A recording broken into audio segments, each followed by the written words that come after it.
Hey guys, I'm here to tell you about the research topic I picked. I chose suicide among healthcare professionals. Within the last 20 years, the suicide rate in America has risen by 33%. For every 100,000 people, 14 of those people will commit suicide. This isn't just an issue within America, it's a global issue, and it's finally getting some spotlight. It's getting a little bit more understanding. A lot more research is being done on it. Mental health in general is becoming less stigmatized.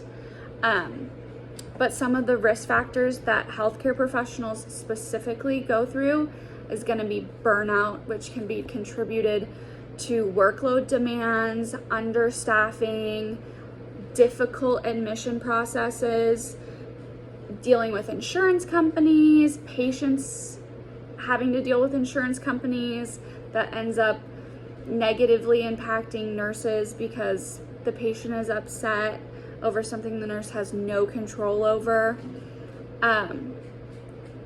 Depression is another huge leading cause. Suicide is actually the 5th leading cause of death in China. In one study from China, 40% of nurses reported that they always feel stressed at work, and stress is obviously a huge contributing factor to burnout, depression, issues in general, everyday life that can make you feel like you're trapped. And obviously suicide is a very permanent solution to those problems. Workplace violence is another huge one. They actually define it as mobbing. It can be felt emotionally, physically. It doesn't really have a label. It's where you just feel like you're being abused or attacked.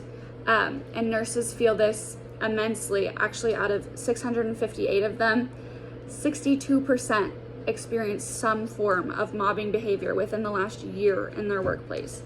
And 7% of that same group answered that they thought about suicide occasionally. I think another super huge issue that I found was that nurses and healthcare workers in general don't feel like they can reach out for help.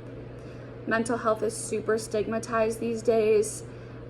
It's getting less stigmatized, but it's still obviously not completely understood, and some people are very judgmental about it. This study showed that only 15% of nurses received any form of support, counseling, reached out to somebody, reported. And obviously that's an issue in itself, is they need help and they don't feel like they can get it. There are tons of resources becoming available. The suicide hotline is obviously a great resource for anybody who's feeling this way.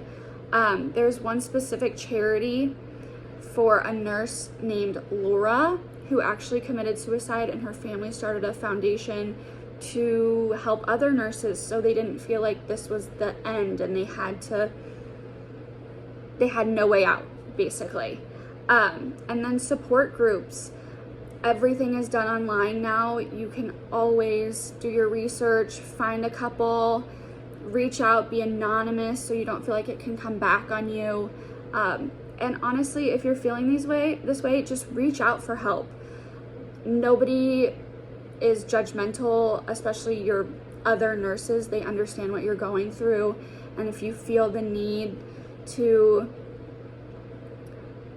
end it, or you're feeling any of these issues, burnout, whatever, there's somebody there to listen. Suicide is not the only option. And I think that these issues are now being acknowledged within hospitals themselves. They're coming up with policies. They're, trying to get more support for the workers, which I think is a step in the right direction personally.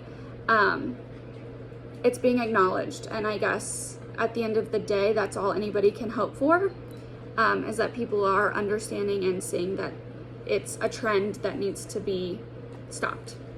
Thank you guys for listening. Bye-bye.